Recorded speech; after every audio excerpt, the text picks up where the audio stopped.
Hey, morning everybody. I'm going to whip up some bomb-proof coffee, starting with my regular coffee maker, not using the French press today because I don't use it every day, though I definitely do find that coffee tastes best out of a French press. Some days I just don't want to deal, and so I'm using my regular coffee maker. So I got some of my ingredients lined up, of course. Hopefully I can do this with one hand, but let's see if we can get it quick. So start with some tyrosine. That's going to be 4 scoops. So why is that 4 scoops? Because each one of these little scoops in the NutriBio tyrosine is 500 milligrams.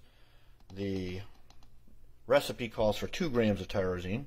Why is that? Because the minimum dose I could find in the literature was 2 grams, and that's explained in the full article. I'll put that back. All right, so let's go over to the creatine. We're using Gero creatine, which of course is Creapure sourced, and I don't use anything that isn't Creapure sourced. And Gero is one of my always go-to brands. It's a solid brand. All right, so the scoop that comes with the Gero is 6 grams. So I'm not going to go 6 grams. I like about half of the scoop. It's about half a scoop. So that's about 3 grams. Again, we're not going to overthink this. Instead of using cocoa, I am actually using cacao today. I like to rotate between cocoa and cacao. This is Navita's Organics.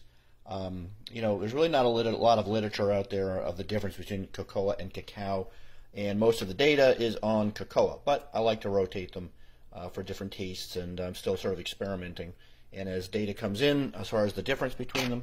So let's see, can I do this with one hand? I don't know. Hold on. This is the problem, is holding a phone and doing this. Hold on.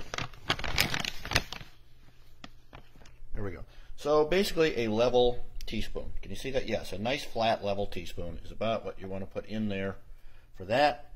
Then we're going to go over to the organic cold pressed coconut oil. Again, we're not looking at a lot of this, so don't get crazy about it. We're just talking about, what is it, about half a teaspoon, maybe, if that. Remember, there's a difference. The reason the coconut oil is in bomb-proof coffee is not the same as other formulas that use coconut oil, which is explained in the article. All right, then just a little bit of milk. Remember, we're not talking just a small amount. This is to help get the emulsion. Hold on, can I do this right? That's it. Tiny bit. Don't overthink it. You don't need a lot of measurements. Take our coffee and hope that's about right. I hope. I'm not gonna. Hopefully, I didn't overfill that. All right.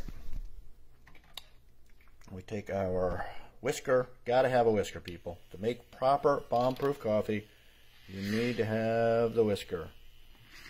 Oh yeah, because those ingredients really need to be mixed, emulsified, but what you're trying to do is get a nice emulsification, or sorry, it's early, I haven't had my coffee.